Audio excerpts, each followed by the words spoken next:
This episode is brought to you by HP.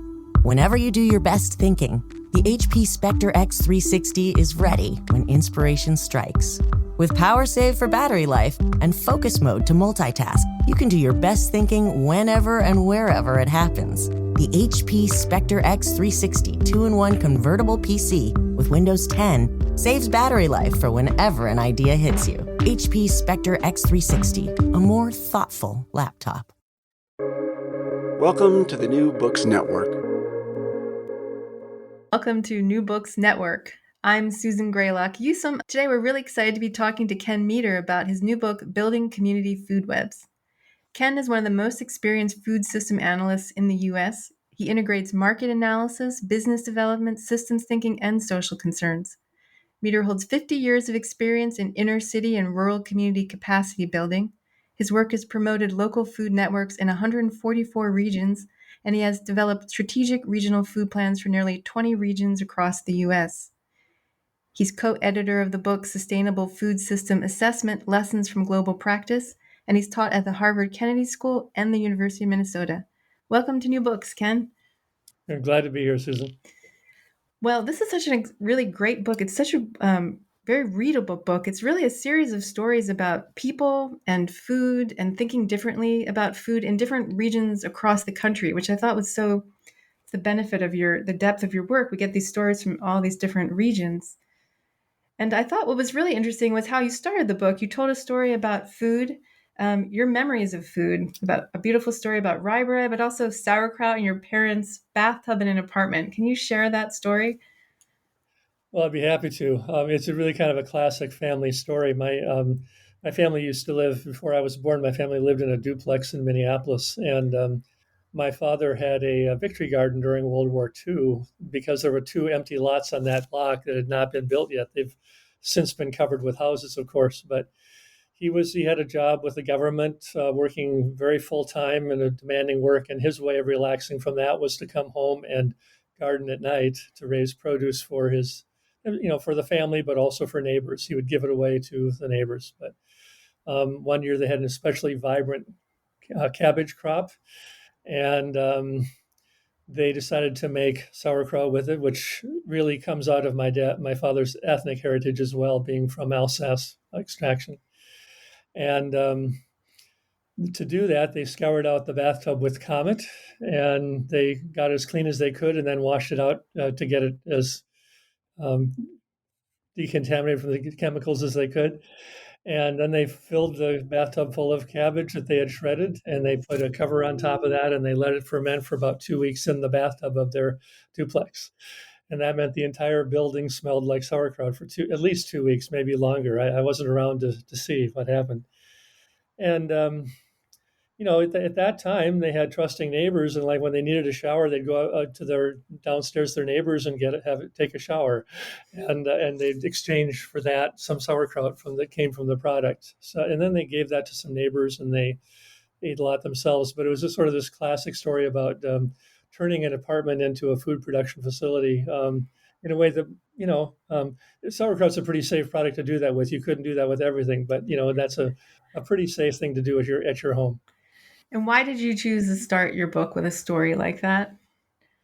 Well, it was a very pragmatic reason as a writer. I wrestled with my editor several times. I mean, we didn't fight about it, but we struggled together about how to kind of structure the book. And I have this big chapter on the economics of farming and how the food system has extracted wealth from rural America in particular. And I was really afraid that if I started the book with that no one would keep reading it because they would just bog down in the numbers and the charts. And yet it seemed like that was the most sensible way. My editor reminded me that was the most sensible way to kind of frame the rest of the book, because that story really set the stage for the others. And as I was doing my final revisions on the book, it just dawned on me that if I told a few personal stories, it would help personalize my approach so that people would not think this is just an economics book, or they would not think it was just facts and figures, but they could sort of relate to my own story. And it helps me, I think, to place me and my heritage and my biases in front of the reader early on so they know where I'm coming from when they read the rest of the work. I think it helps the reader too to understand that we have a food story and that that's part of the web of our own lives and our own community food web. That was a great I, way. I have a relative actually who stopped reading after the rye bread story because that was really all they wanted to take in. But at least that in that level, there's a connection that we can make, which I think is I'm happy to have that happen. In the book, you tell a compelling statistic, which I think a lot of us have heard lately, that 1 in 8 Americans are food insecure. But you also say something that was striking to me, that farmers were better off a century ago than they are today. So, what's going on with our systems? Are they working? Well, as many people pointed out, the systems we have are working for the purpose that they are designed for, which is to take money out of rural America and to get very low cost food available in a very standardized and commodified form to millions of consumers in a very rapid way. And the system's designed for that purpose, and it does that quite effectively. The problem is that the system is really pulling massive amounts of wealth out of rural America and even urban America as well. But I'm documenting something like $4 trillion leaving the U.S. farm sector over the last century. That's in inflation adjusted dollars, so that's 4 trillion of today's dollars. And the frightening thing is that in 1914, 1918 or so, farmers earned 40 cents of profit off of every dollar of sales they had. They had an incredibly better return financially, and they were living in communities where they could produce most of the essentials of life for themselves. They could trade with neighbors. I've done some studies of locales where something like half of the butter that was churned was never even sold. It was kept for the family's own use, or it was bartered with neighbors. So if I had butter, I could trade that for eggs or for a side of beef or what have you. And so, of course, in those days also, since we didn't have the modern equipment, we had farms that were raising oats. They could feed horses that were the power source for the farm, so that the power was raised on the farm as well as the horses, as well as the labor for the farm. So there's a very contained system, very circular system, which could regenerate itself. And when we talk about regenerative agriculture now, we often talk about that in a much more kind of abstracted way about how do we make the systems we have more regenerative. But in fact, the farm community had all the skills and capacities and money it needed to keep itself strong over time and to support its own production with its own resources and its own intuition and cleverness. And combining that with 40% profit margin makes a pretty stable, wonderful system.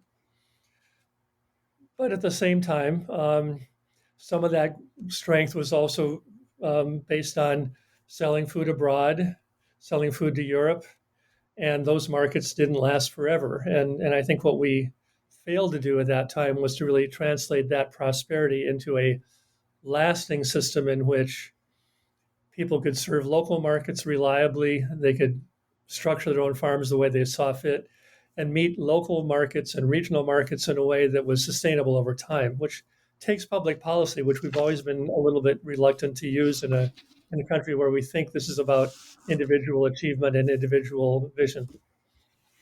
Yeah, I thought that was a compelling piece of the stories. I didn't realize how much farmers used to actually um, barter with their food and use it on their farm. I mean, it really was part of a very complex system, even for themselves. And I think you really talk about that. You make a distinction with the idea of farming as livelihood, and I feel like that's embedded in that idea. Why? Yeah, I mean, our economic development discussion now is sort of focused on creating jobs, which means someone who's wealthy hires someone else who gets paid less, and that's what we consider economic growth. And so you end up with someone who has a lot of power hiring lots of people who have very little power in society. Whereas if you have a strong farming community, you actually have maybe 40, 50 people in the same neighborhood who all feel like owners and have the sense of having responsibility and cohesion around making plans for the future. And that idea that we want to create livelihoods rather than jobs is very difficult to get economic developers to think about right now. But I noticed that the USDA is starting to make that distinction about careers and jobs, and I think that's a really healthy development to be pursuing.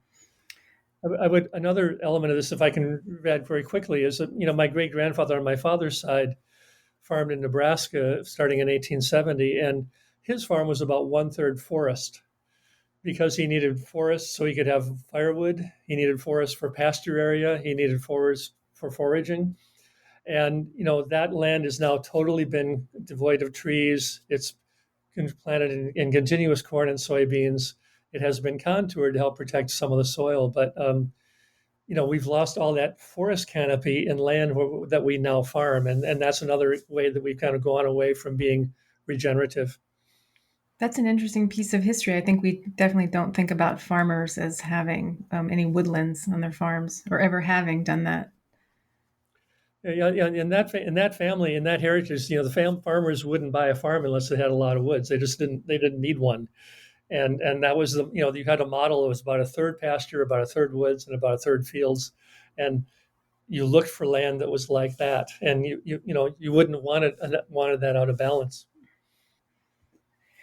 Well, one of the things you reference in the hardest chapter of the book is obviously what you mentioned is the economic one, and you talk about commodities and understanding that system. And I think a lot of us who have never thought about it think, oh, the commodities, it's an outdated system, but it must work, helps farmers make a good living. Can you, for a layperson, explain very simply what the commodity system is? Well, I'll see if I can or not. I think that's a really central point. I'm glad you're highlighting that. William Cronin is a wonderful historian, wrote a brilliant book called Nature's Metropolis about Chicago. And he describes in great detail how the forestry industry and the railroad industry and the cattle industry shaped the growth of the city. And he makes the point, which I think is really the most concise way I've heard anybody express this, that um, commodities are by definition meant to be traded at a distance. So if I were to sell you, Susan, number 2 corn, you would know that it had certain attributes. It would be, certain certain moisture content, a certain protein content. It would be graded to number 2 corn, and you as a buyer would know that you could buy that from Ukraine, you could buy that from Iowa, you could buy that from China, and you'd get pretty much the same stuff that you could put into a factory process. And it's much easier to trade stable, shelf stable, relatively inert commodities that need further processing or that can be opened in a box than to sell fragile foods that are rotting or spoiling if they're on the shelf too long and so on. So the system has been built to trade commodities very efficiently at a long distance. And that means the infrastructure is really geared towards food that's really sort of, not in directly edible form. And what we've lost is a sense of how do we actually connect people around food? How do we raise food for our neighbors? How do we have food that's, kept cool and stored well and healthy and safe in its fresh form for people near us to eat? And one of the real problems of the food system is that we've commodified food, where a traditional indigenous society would say, no, food is a gift from the gods and we have to share it with each other. But, many societies refuse to sell food at all because they just reason that if you raised the food and you had it, you would share it with anybody else around you who might need it.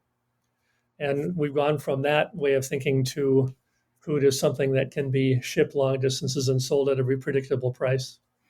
Yeah, I think you mentioned something that would be very startling to people, that like 85, 95% of food in a farming community is actually exported out of the community. So when you think of a farming community as being abundant with food, it's actually not abundant with food for that local community. It's really true. It's abundant with commodities. And it's actually often it's 95%. It's really almost everything is being shipped away, and almost all the food people eat is being shipped from outside.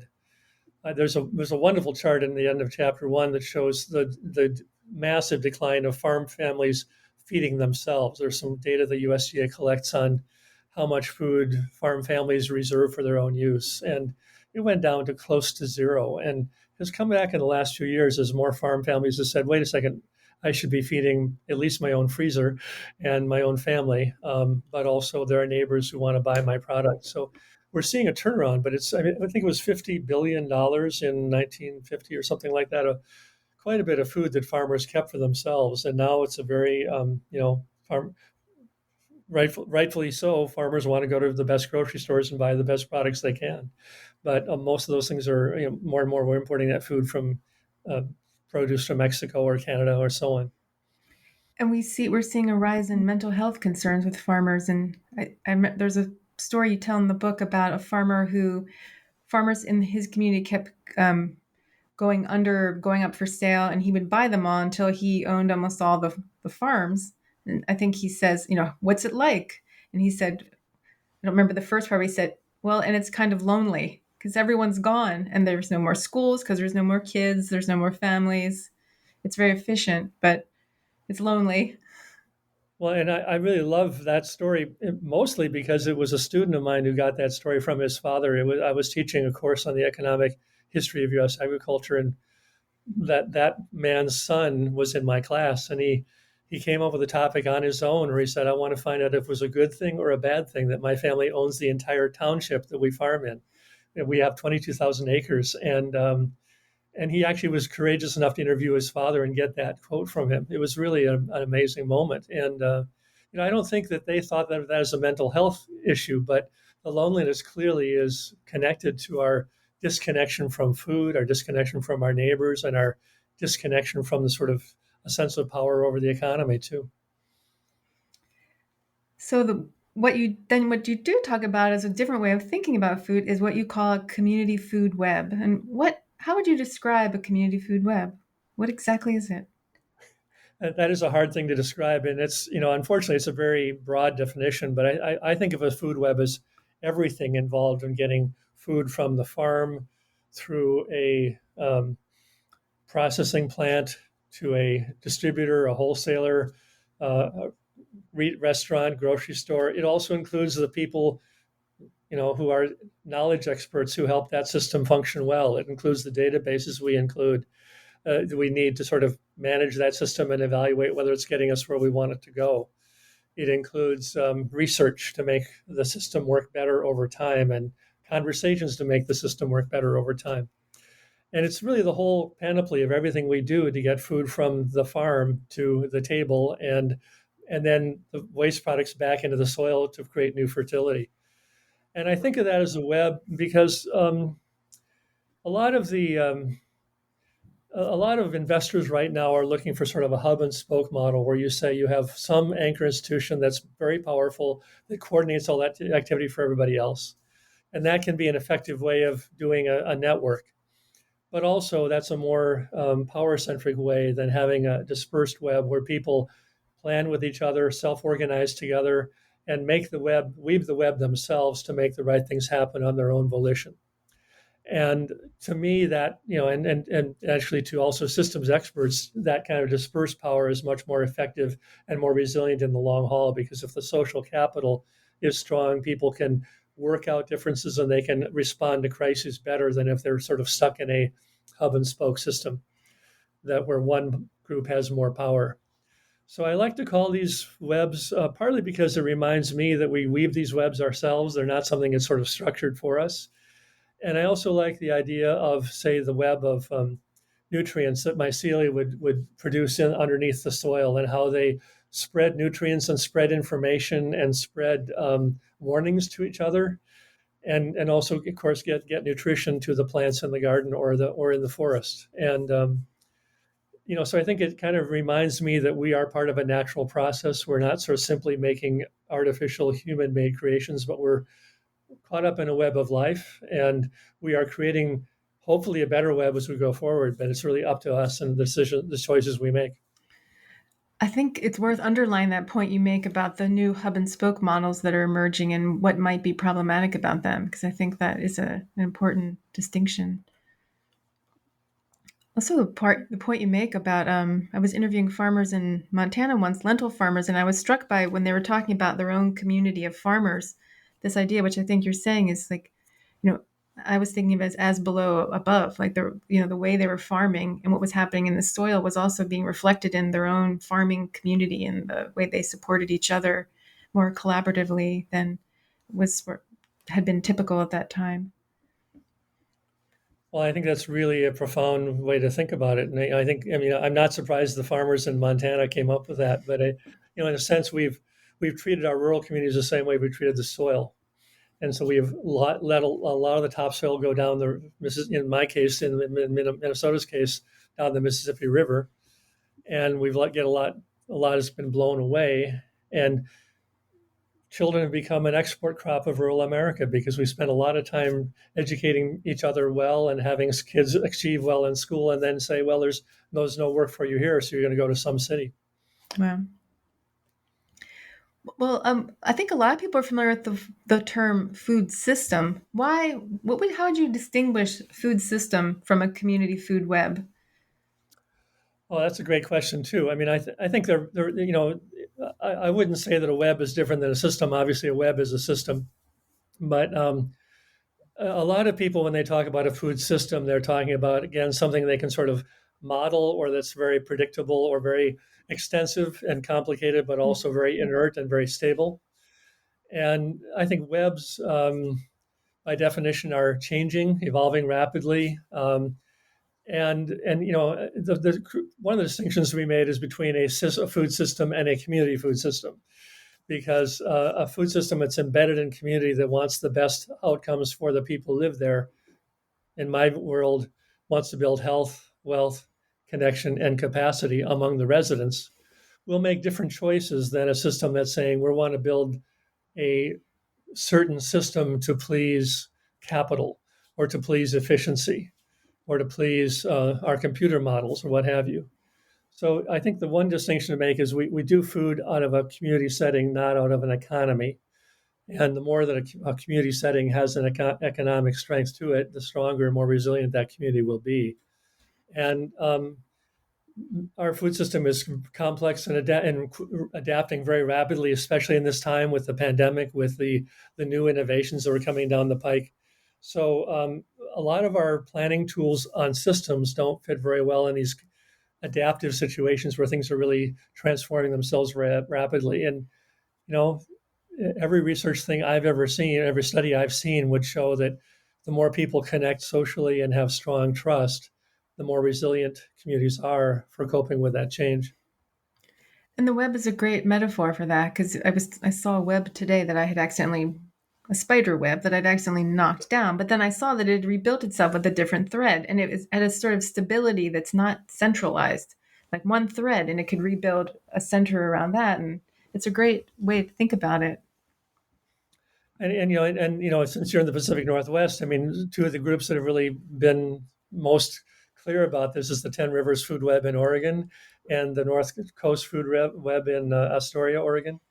And they adopted that language very early, just saying we really want to talk about our connection to the environment. And then since I wrote the book, I've discovered this has been a term in use in England since the 1990s about community food webs, but wasn't even aware of that before I wrote this. What about the local food movement? You talk about that a little bit, and that's something that I think has been around for a few generations, and we're getting more accustomed to seeing food mile signs at markets, and photos of farmers and farmers market have come back to communities. Can you say a little bit about the role of the local food movement and maybe the limits of it, or did it get us to a certain place, or did it limit us in a certain way? How do you think of that movement with food in relation to the community food web?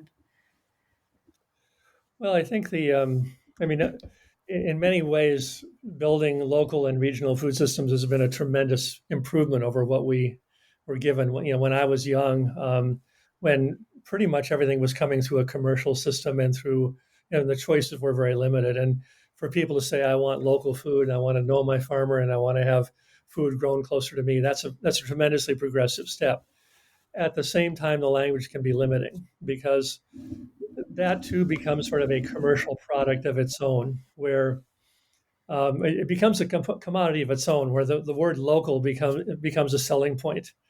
And so one of the stories in the book is a farmer who discovered that one major retailer defined local food as anything they could ship with their semi-trucks within 24 hours or less, which meant that his farm in Southwest Indiana was effectively competing with Mexican produce for being local. And there's numerous examples of things like this happening all over the country. I've just been reading some farm to school data where many schools who responded to the new farm to school census reported they bought food locally, but what they meant was they bought it from a local distributor, and they had no idea where it was actually sourced. And so they were checking off the box that we bought locally, but they really had no clue.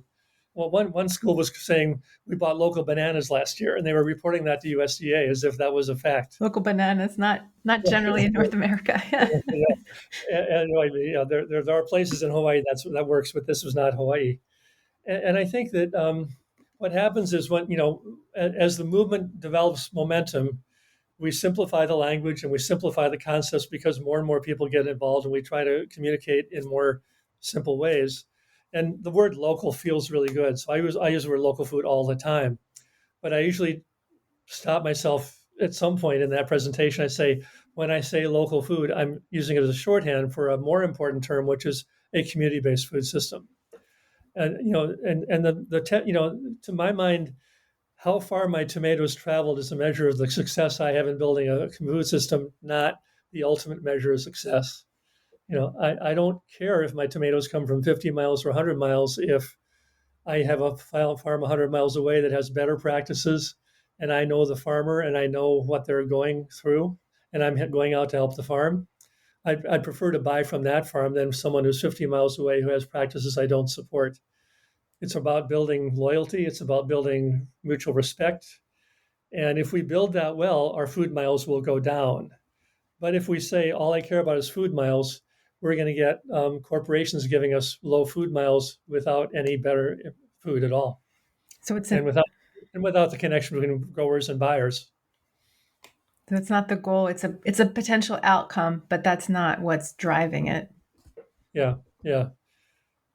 And this is a dilemma, I think, in federal funding right now, because to set up a standard nationally, you sort of say, well, we support local and regional food systems, and that's good. But also, it's very hard to quantify or to make a national formula for when do you have a strong community food network. Yeah, that is a problem, but not a. If a community food web is working well, what kinds of impacts would it be having? Where does it touch everything? Well, it can touch everything. And I think, there's increasingly, we're sort of realizing that constructing better food systems is probably one of the levers that's going to push our society to a better place, more inclusive, more connecting. The way I think about what any food system should accomplish is it should build health, which I think is pretty obvious to most of us, that eating good food is very key to keeping ourselves out of the medical system if we can. It should also build wealth, and obviously, especially for farmers, because if farmers are not surviving financially, the food systems are very vulnerable, and they're not. It also needs to be building connection between people, and it needs to be building capacity so we know how to handle food well with our own hands and our own intelligence and so on. So for me, health, wealth, connection, and capacity is sort of the mantra. And an effective food system will build those. I guess I have the privilege as a white man to sort of think about equity as being part of all of those. But there's also a very reasonable argument for saying equity is is more important or just as important as those four. I just sort of hadn't got to that point by the time I wrote the book. And I really feel like equity underlines all of those, that you have to have equal wealth and equal health and equal connection and, equal cultural strength and so on. But to me, that's a complex way to define success. But I think, these are complex systems, and we have to learn how to deal with complexity and how to deal with change. And we have to be more inclusive, and we have to find ways to really structure our lives and our whole society around the fact that we need healthy food and we need strong farms. Most of the cities we have grew up because there was farmland and water there. And in the course of exploiting that farmland and water, we eliminated most of the farmland that had kept those cities strong. And so now we have cities that are full of people and cannot support themselves because no one 100 years ago stood back and said, if we're going to do this for centuries, we have to really keep farmland close to where people live. The world is racing to get back to normal and start meeting up in person again. But after the year we've all had, getting back to feeling normal takes time. If you're feeling overwhelmed by it all, you're not alone. Something like 50% of Americans struggle with their mental health. We all need help sometimes. I know I do. So what should you do? Well, you should ask for help. Talkspace makes it easy to get that help. Talkspace matches you with a licensed therapist and makes it easy to schedule live video sessions, all from the comfort of your device. You can start messaging your therapist the same day you sign up, and you work with your therapist on your own schedule without having to wait weeks for appointments. Whether you're a parent, a student, a millennial, or just someone having a hard day, Talkspace can help you feel better. Talkspace offers individual and couples therapy in addition to medication prescription services. Whether you're experiencing depression, anxiety, or other problems, Talkspace is the #1 online therapy platform to help you sort through any issue. Start feeling better with a single message. Match with a licensed therapist when you go to Talkspace.com and get $100 off your first month with the promo code NBN. That's $100 off when you use the code NBN at Talkspace.com. This episode is brought to you by FanDuel. Football is back, and the best bet you can make is downloading the FanDuel Sportsbook app. It doesn't matter if you're new to gambling or an old pro, FanDuel has something for everyone. And as an official sports betting partner of the NFL, you know your bets are safe. There's also never been a better time to use FanDuel, because right now, you'll get up to $1,000 back if your first bet doesn't win. You can even turn a small wager into a big payday with a same-game parlay bet. Just sign up with the promo code Spotify to place your first bet risk-free on FanDuel Sportsbook. Download FanDuel today. 21 plus and present in Virginia. First online real money wager only. Refund issued as non-withdrawable site credit that expires in 14 days. Restrictions apply. See terms at sportsbook.fanduel.com. Gambling problem? Call 1-800-GAMBLER. Well, in the book, you have, I think, maybe 6 or so stories that are really creative and inspiring and just interesting. And we don't have time to get into all of them, but maybe you could tell us a little bit about the Montana story. It's a really interesting one. Can you give us tell us a little bit about that case study and why it's a community food web and what was so interesting about it? Well, I'm glad you asked about Montana, because that's what I was hoping you'd ask. Yeah, I think it's a wonderful story, partly because it's a fairly remote place, fairly scattered population. And a lot of people would think that Montana was too difficult a place to do this kind of food system work, because often the concept of local food has involved people with a lot of prosperity in urban areas. And this is a good example of how that's not always true. But the other reason I like the Montana story is that the story really came out of a farm credit crisis we had in 1985, when farmers had taken on debt in response to USDA's implications to farmers to get big or get out of agriculture, which we heard from Sonny Perdue just a few years ago. It's a kind of ongoing mantra that farmers have to get large and efficient in order for the food system, the commodity system, to survive.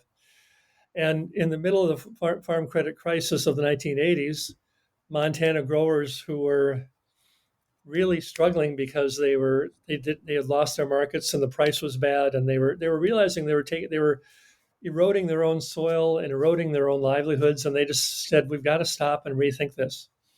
And they went to an energy organization called AERO, AERO, or Alternate Energy Resource Organization, and said, as farmers, we harness solar energy, so we are part of your mission. You may not think that, but we really are. We are using renewable energy on a daily basis, and we would like to see if you can help us answer the questions we have about agriculture, because when we go to the normal farm channels, we're not getting a good response.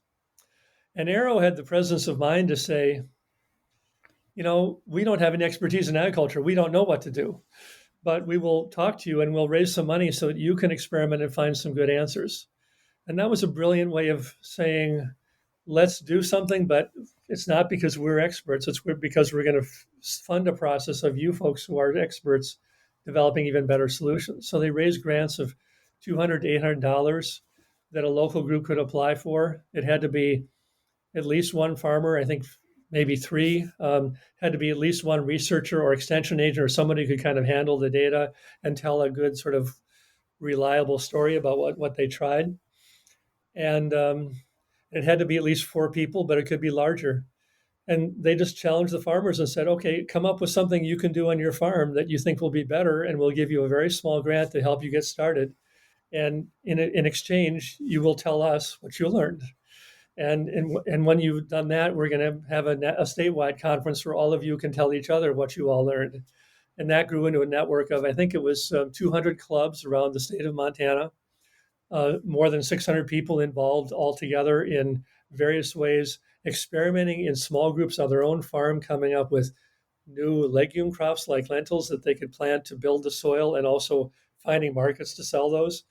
Um, Creative ways of using sheep to harvest weeds, um, so that they basically raised animals by eliminating weeds instead of paying pesticides applicators to put it on, um, and coming up with some one region did a mobile meat processing market so that a processor could get out to where the lambs and the beef were being raised.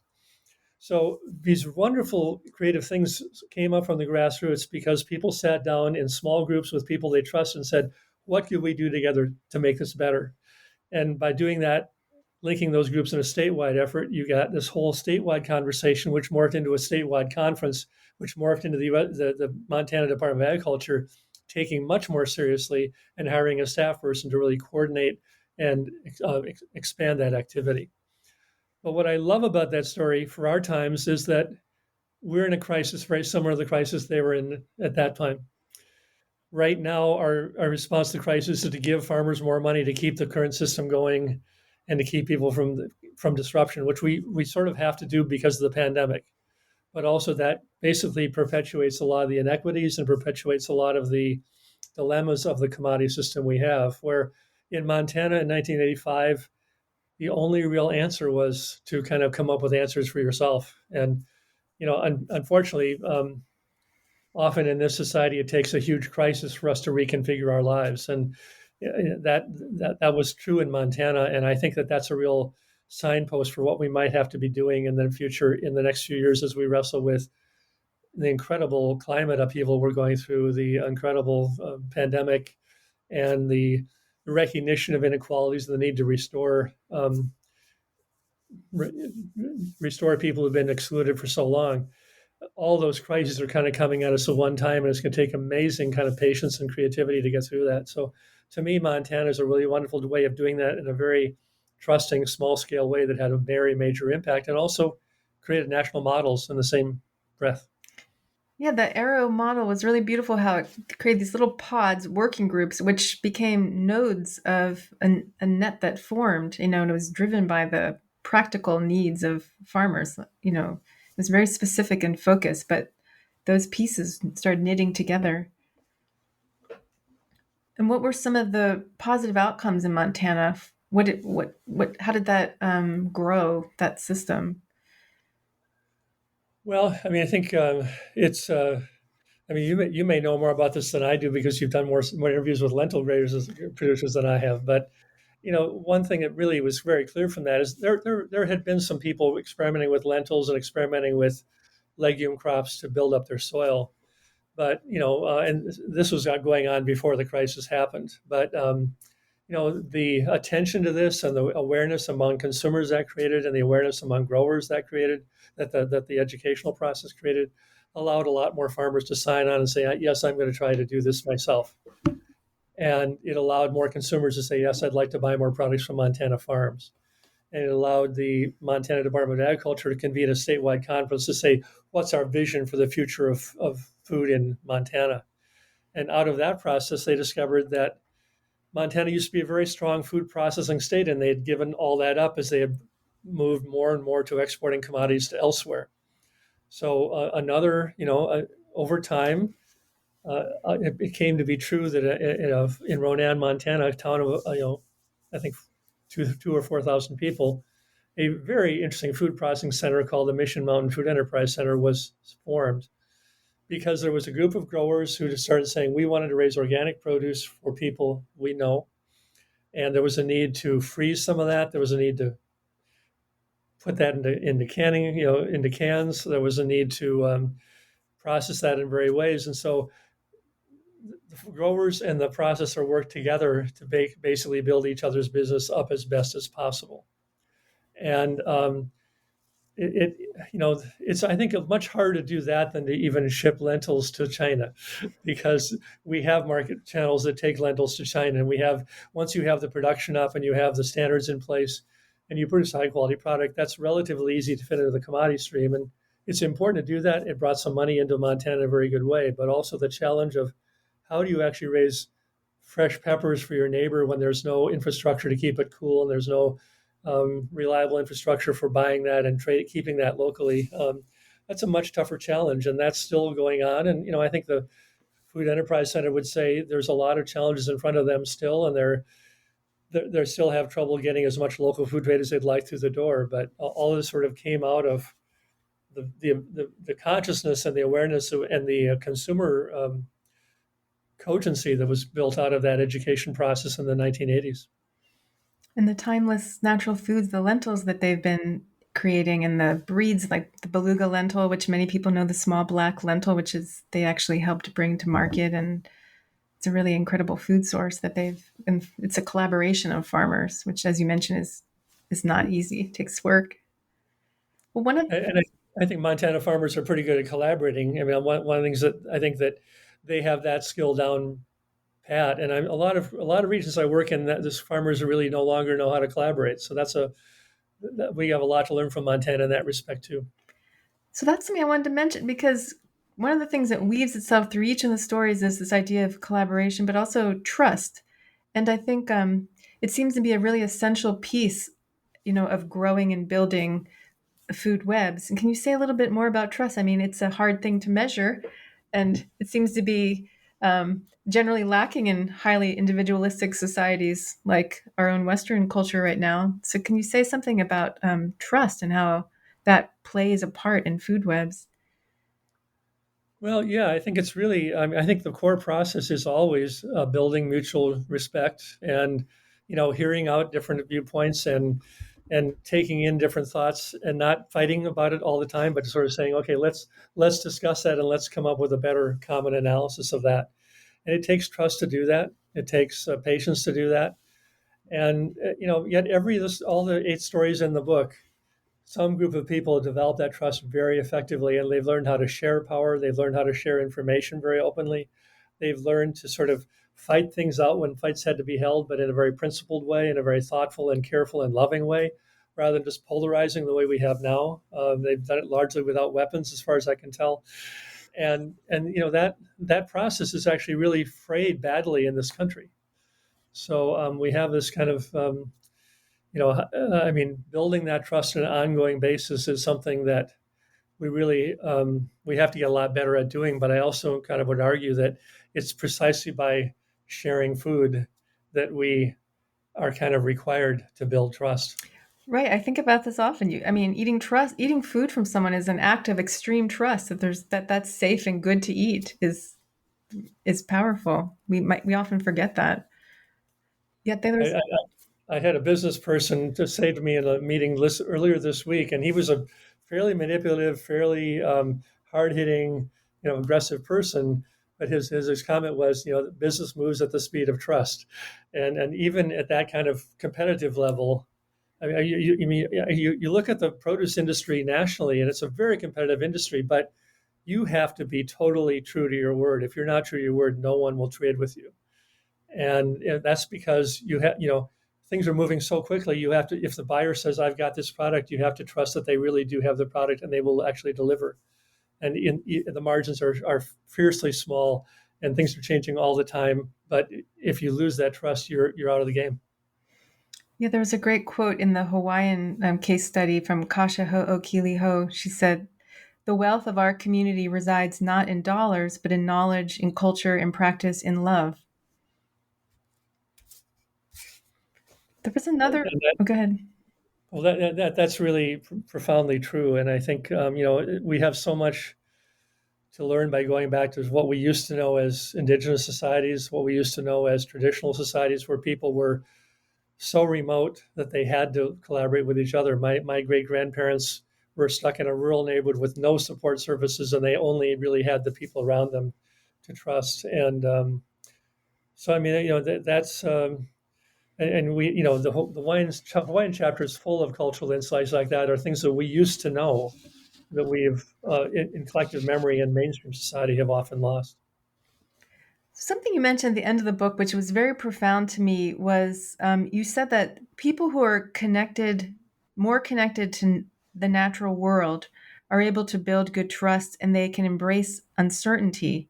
And that this is really, that's a capacity that allows you to build a better web. Can you say more about that? Because that just seems like a very essential cultural piece for us to understand our connection to the natural world and that connection with embracing uncertainty and building trust, which seems like we're really going to need going into what we're entering now, this period of great uncertainty and climate change.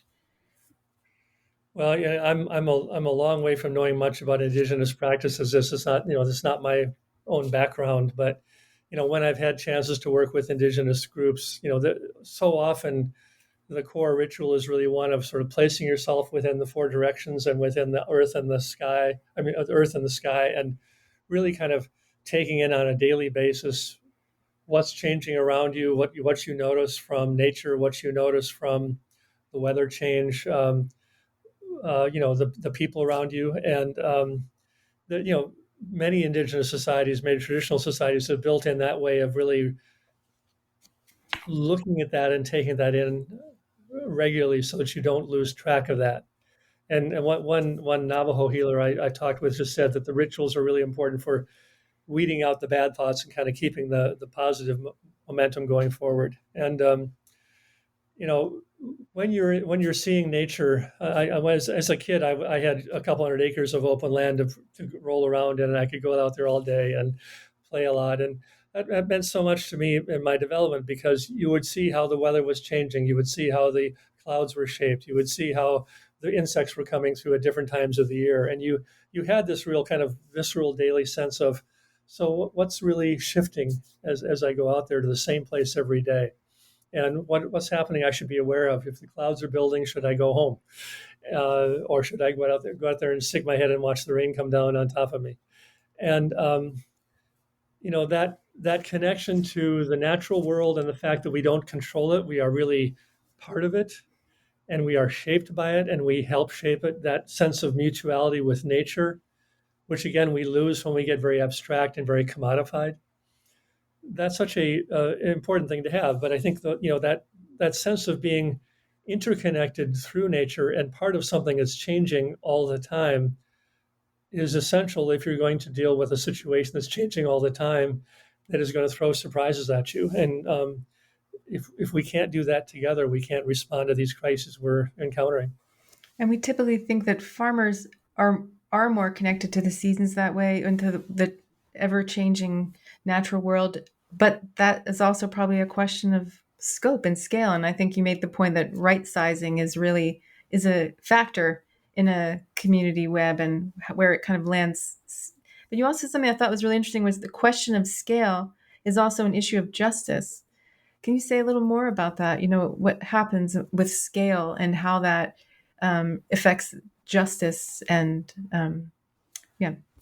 equity in a food web? Well, I mean, I think clearly when you have major powers who are really large, when you have four meat packing companies controlling 85% of the supply of meat, and you have primarily immigrants of color doing the work at minimal wages and having almost no ability to take bathroom breaks or to take a wafer day if they feel like they're sick from the pandemic, being reported upon if they take a day off or fired because they decided to care for their family instead of being at work. I mean, those injustices are so extreme, and it came out so visibly in the pandemic, where mostly people of color got ill in the food factories and in the meat packing factories, and large payments went to the meat companies to kind of offset the costs they were taking on for reduced operations. That's just a classic example of where being large doesn't mean everybody benefits from being large. When I was growing up, meatpacking firms were much smaller, but also people were getting $35, maybe $50 an hour in today's dollars, to do the work that was very skilled work, and they could lead very comfortable lives in a small town in rural America, and work hard every day, but feel relatively safe and go home and relax at night. And we've gone from that to where we took the union, we kicked the unions out.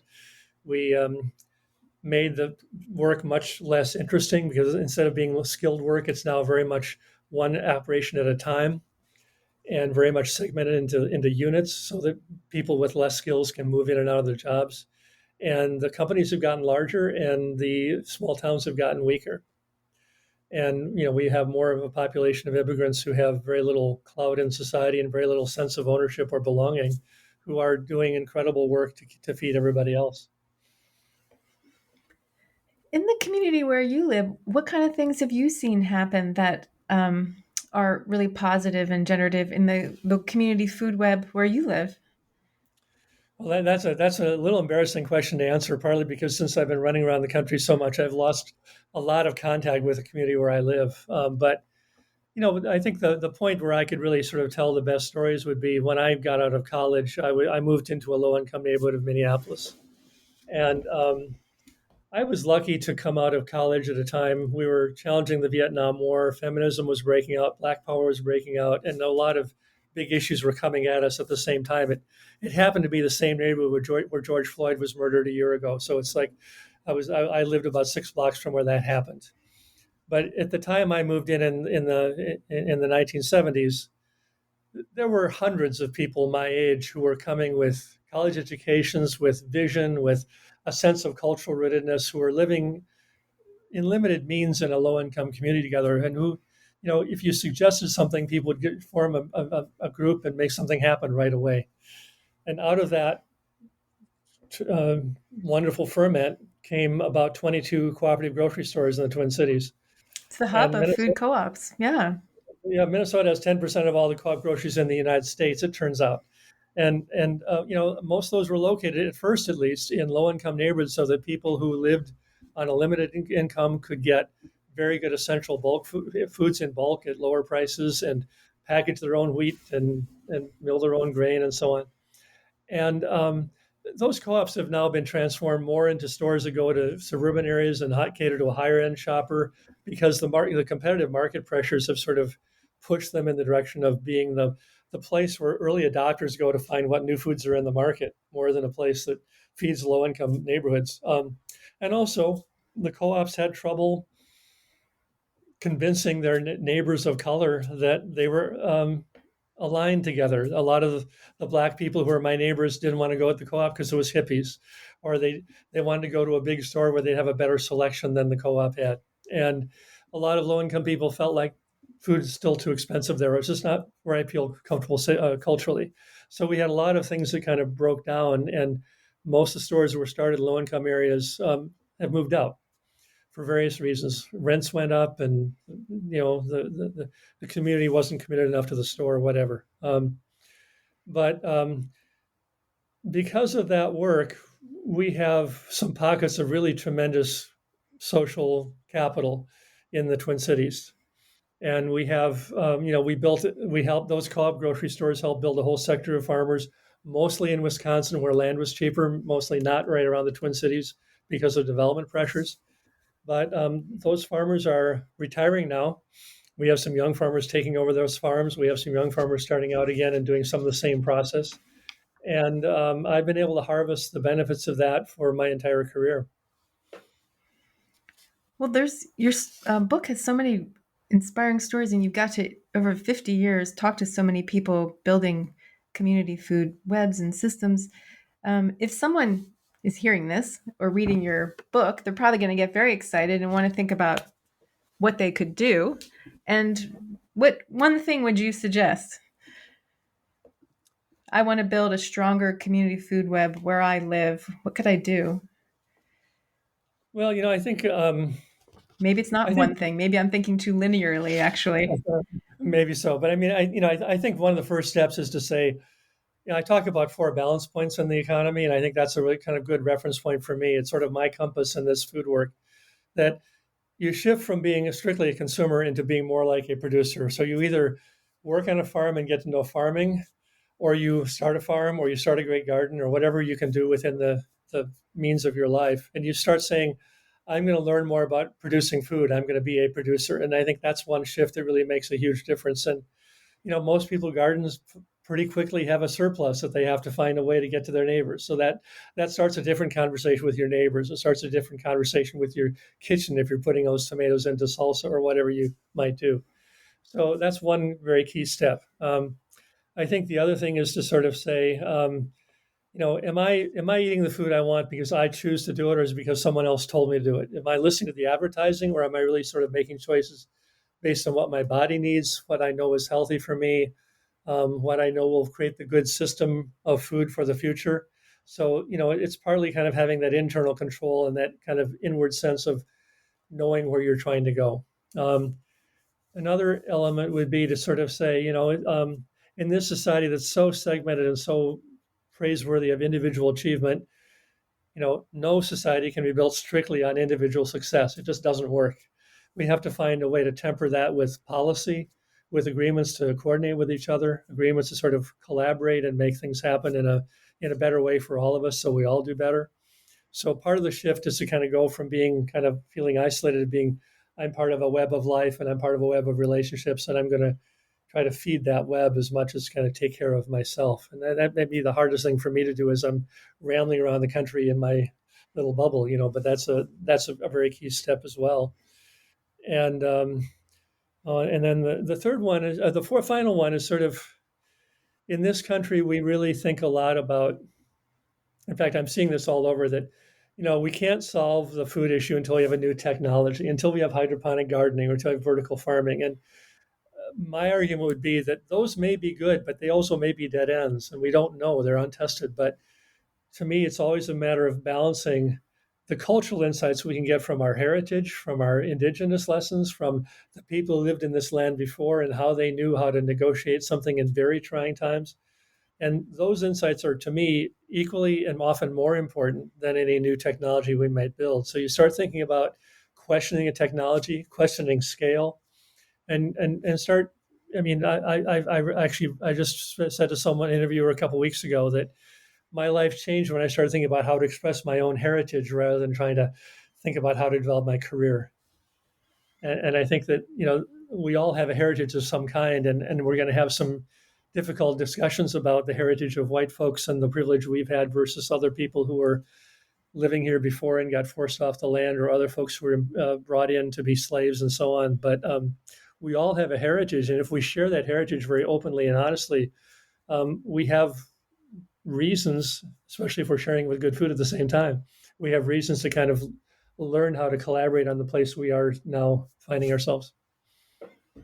Yeah, that brings us back to the beginning about owning our own stories and our own, who we are and our role. And then also, I think the book is really about helping us think differently. It's a great reminder. Well, I hope it is, and I'll be curious if your listeners, get some new insights from the book. If they want to send word, that would be wonderful. And it would always, if it does succeed in helping us think critically at this time, that's one of the things that were very difficult to do in this society. I've taught at a university who did not value critical thinking in the classroom. They wanted to have people get job skills and get better incomes, but they didn't really want to have people think critically. And that was a fairly liberal university. And the whole attack on critical thinking we're experiencing right now, I hope that this is valuable in helping all of us negotiate some of these frightful schisms we have today. Well, thank you so much for your time today. Is there one before we go? What are you working on now? Anything you want to talk about that you're kind of brewing in your work right now? I think I'm sort of having gotten this book out and gestated the book and getting it out press. I'm sort of in a phase of trying to rethink my life and say, I'm getting old enough. I can't travel the way I used to, and I'm certainly thinking much more about how do I lead a life that's more centered in a place and less about bopping around the U.S. And I think I'm wondering what the book will bring in terms of new opportunities, but also I don't have any clue what's next. I don't feel like writing anything right now, and in any of any large size. But I'm finding myself kind of interviewing some more people and finding out some stories about the pandemic, about the transitions we're in, and trying to tell those stories as best I can, and just trying to be open for some real new insights myself. I don't think I have a lot of clarity on that at this point. And writing a book doesn't necessarily help you bring clarity to your own life. It's a wonderful book. Thank you. I think people will really enjoy reading all these great case studies and getting inspired by different ways of thinking about food and webs. Well, thank you for reading it and for having the time to talk these ideas through with me too. Well, thank you so much for joining us. I am Susan Graylock Usum, and this is the New Books Network. And we've been speaking to Ken Meter about his new book, Building Community Food Webs. Thank you so much for joining us, and we'll see you next time.